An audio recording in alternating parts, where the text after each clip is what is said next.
Hello, welcome to Burning Questions, April 12. We've got a big show lined up. We have only got the two guests, the three panelists.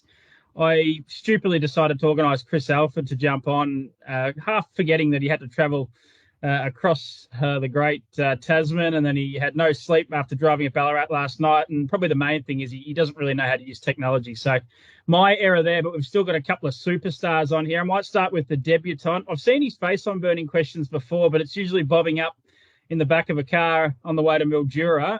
Now he's here in his own right. Jordan Leedham, welcome to the show. Nah, thanks, Toc. Thanks for having me. Where do you find yourself today, by the way? Where do we catch you? Just at home. Just got home from working the horses, so yeah, just perched up, and you were waiting for me for a little bit. I was a bit like the pup. I was just trying to figure it all out. Yeah, well, knowing you've got every other app under the sun, so I'm staggered you don't have the old Microsoft Teams. Andrew Gath joins us in sunny Perth. By the look of that, Andy, you flicked me a couple of pictures last night of the sort of elite sort of places you were rolling around in. You had the footy ground, Gloucester Park was all lit up. You're living the high life at the moment. Yeah, no, it's pretty comfortable over here with one horse and, great weather. But as you can see on the screen here, got great staff at home looking after the horses. So over here, don't have to worry about what's happening back home. You might be away for a few weeks. What's the under and over line of how many winners the stable might produce while you're away? You should drive one tonight and about 3 for me on Saturday. So, it'd be disappointing if he lets me down. Good stuff. Let's get stuck right into it. It's going to be a great show. We're going to look at racing at Melton on Saturday night and, of course, the big meeting at Cambridge tonight. Pride's Easy Feed stands as a proud supporter of the harness racing industry with their set recipes and quality ingredients to give the trainer confidence in what they're feeding. So make the switch to Pride's and start getting the result you've been chasing. Bark's still got something to prove, but will he get this done while right in the groove? We're looking at race 5 on Saturday night. Fellas, Bark draws barrier 3 for Kyle Marshall, Anthony Butt. Geordie, you are driving Yambuckian, barrier 6 for Andy Gath. I might start with Andy because I don't want you to second guess his instructions here and catch yourself out. Andy, firstly on Bark, you would have watched him a lot in New Zealand. I really like him. I'll keep backing him until he gets beaten. Is this a difficult test for him? And I'd love to know what your thoughts are on his gate speed. You would have seen a lot more of him racing back home in New Zealand. Yeah, obviously he was a quality horse in New Zealand, and he's brought that form over with him since Kyle's had him, and they've done a terrific job with him. And yeah, it's a step up in class for him. The previous races he won weren't free for all horses. Even though the elite ones aren't here, they're all pretty seasoned quality horses. And yeah, he sort of leaves the gate okay.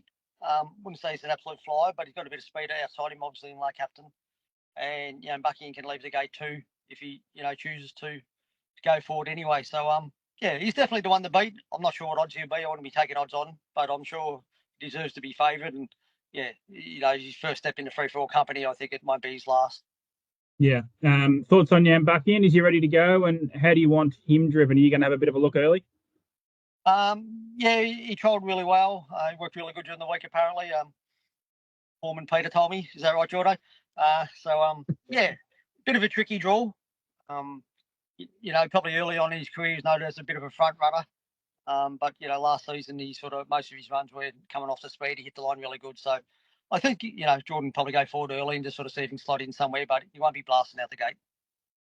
Geordie, how has he worked while Mr. Gath's been away holidaying?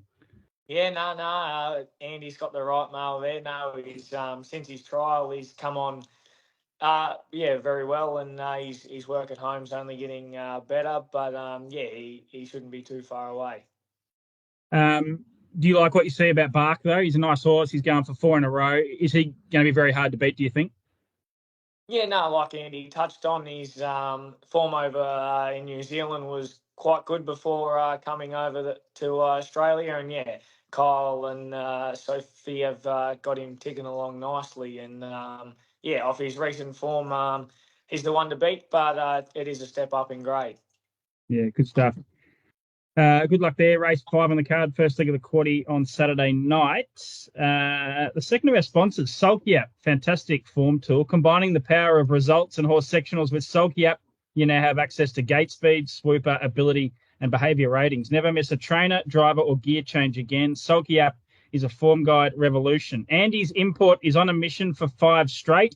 So will Geordie be the punter's mate? You're going to learn pretty quickly, Geordie, that I'm pretty good at writing these questions. They're very, very top notch. We'll leave you to last.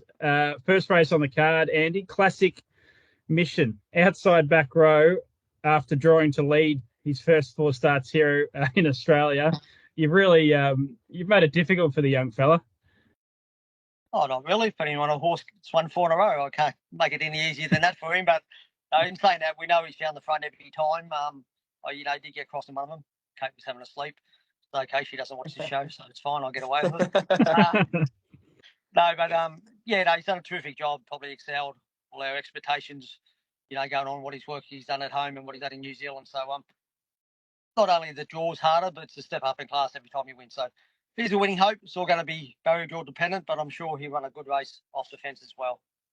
Okay, yeah. So there is a bit of speed. There's like Roryville, Aussie Battler used to be about as fast as they come. Obviously, you want the speed on, Andy, but there is the recipe's there, isn't it, on the front row that there could be some speed on? Yeah, no, definitely. I think Ura will just sort of keep going until he finds the lead.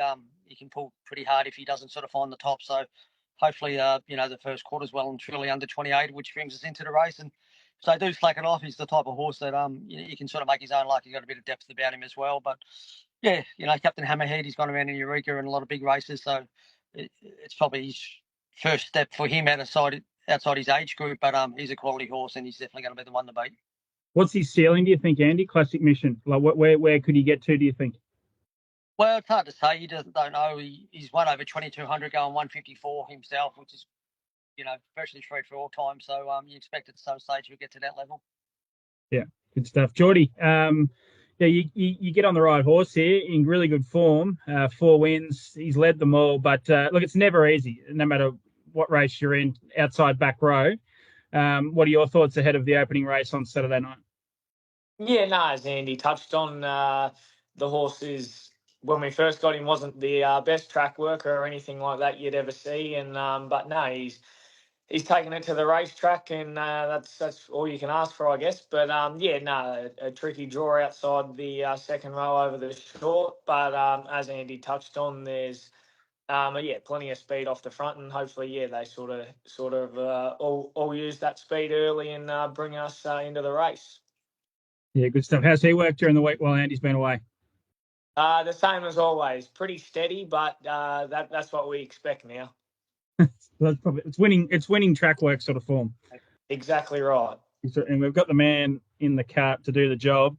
Before we leave Melton and go to New Zealand, just let me search for your name, Geordie. You've got Classic Mission. You've got Rosarito Miss. You've got He's a Meister. You've also got Yambuckian, which we've touched on, Chinese Whisper, and also Tweedledee in the last race. Who is your best winning chance on Saturday night, do you think?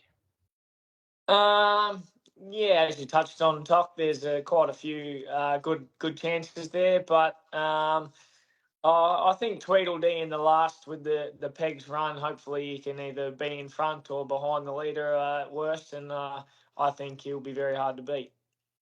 Good stuff. I'm not sure if I'll let you know you need a best bet at the end of all this, so just keep that in mind, whether you want to lean on race 9, number 1, and it may very well be Andy Gath. I don't know. Hey, that's Melton looked at. Let's head across to the racing at Cambridge tonight, which kicks off reasonably soon.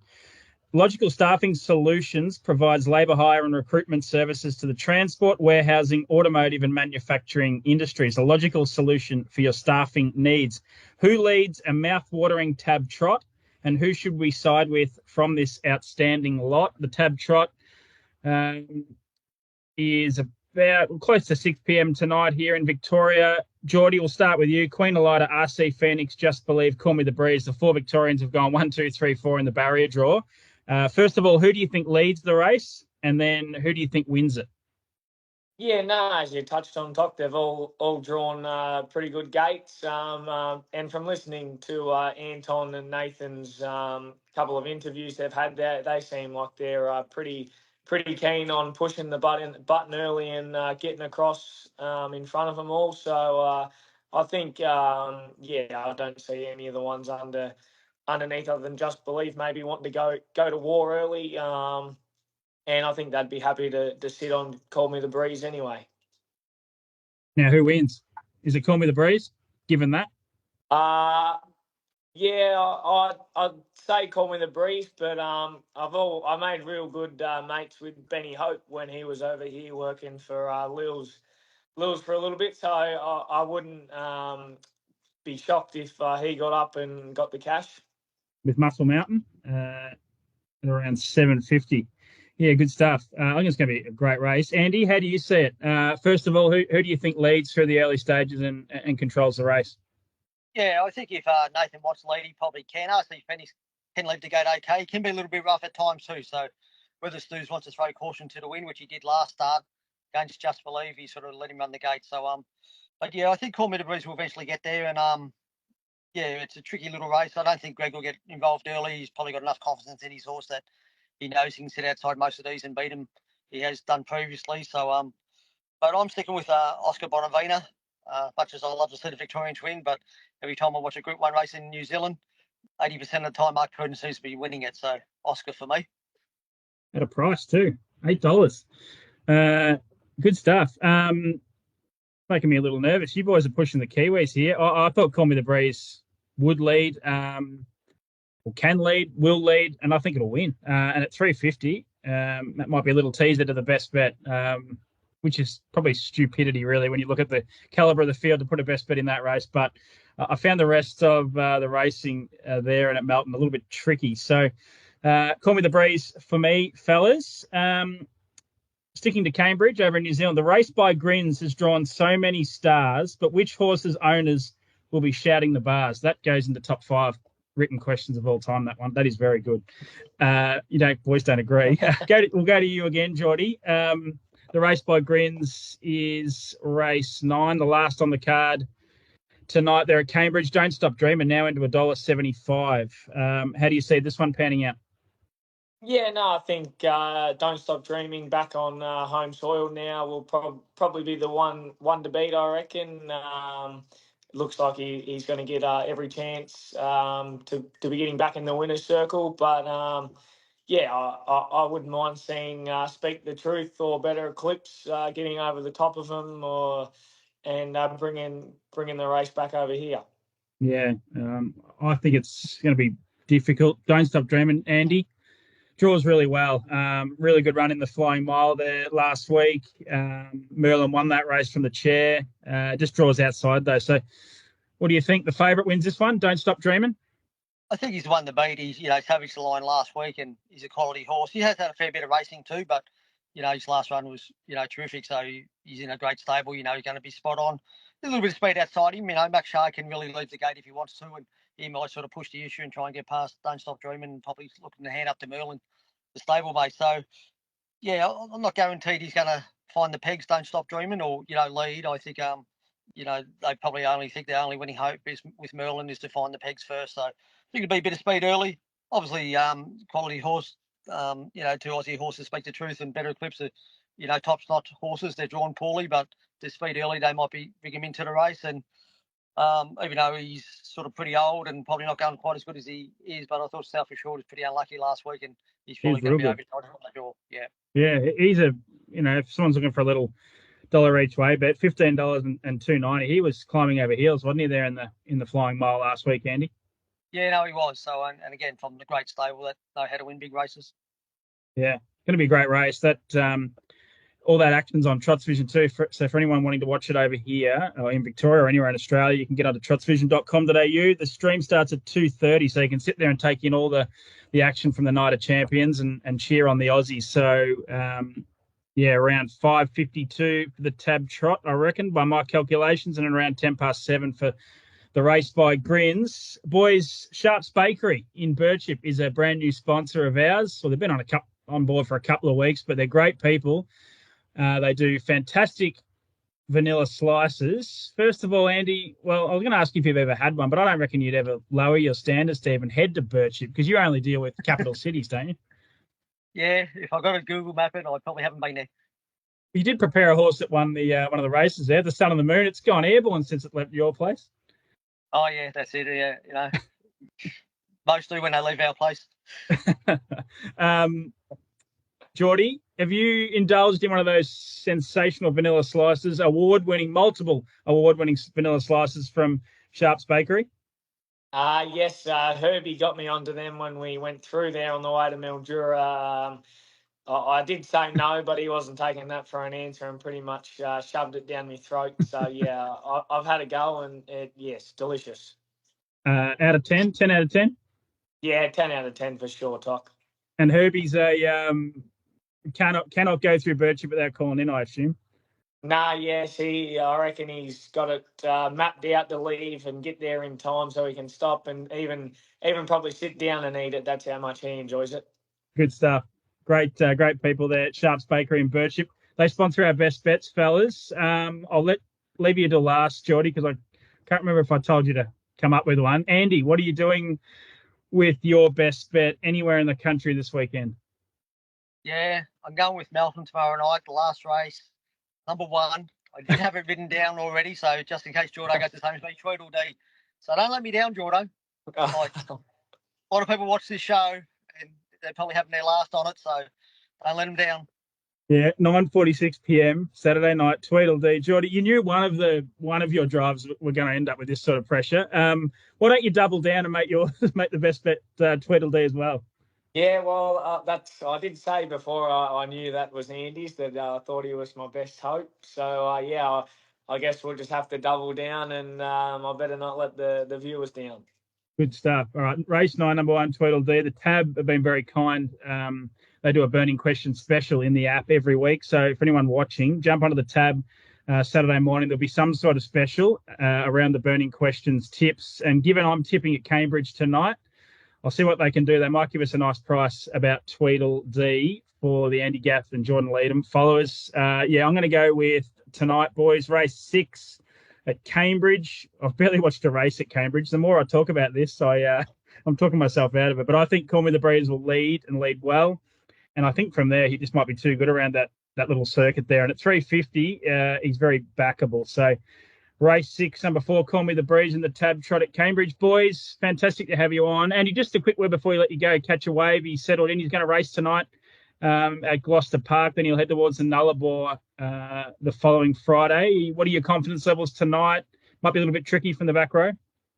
Yeah, the trip took a little bit more out of him than I thought it would, but the last sort of 24 hours he's been really good and ate up last night and has been really sharp and put him out the paddock this morning and he seems really well. So it's going to be a tricky little draw. Probably won't overdrive him, but if they sort of go hard and get the right run, he's still capable of winning. But I'm sure he'll be significantly better next week. Good stuff, Geordie. You've made yourself look like you're working. You can head straight back to the golf course, mate. No worries, Toc. I'll go get a quick 9 in. Good on you, fellas. That's been Burning Questions, April 12. Follow trotsvision.com.au right throughout the weekend. We've, of course, got the Nutrient Equine Parade and sales. A massive weekend on Trots Vision. I'll be back next Friday with more Burning Questions. We'll see you then.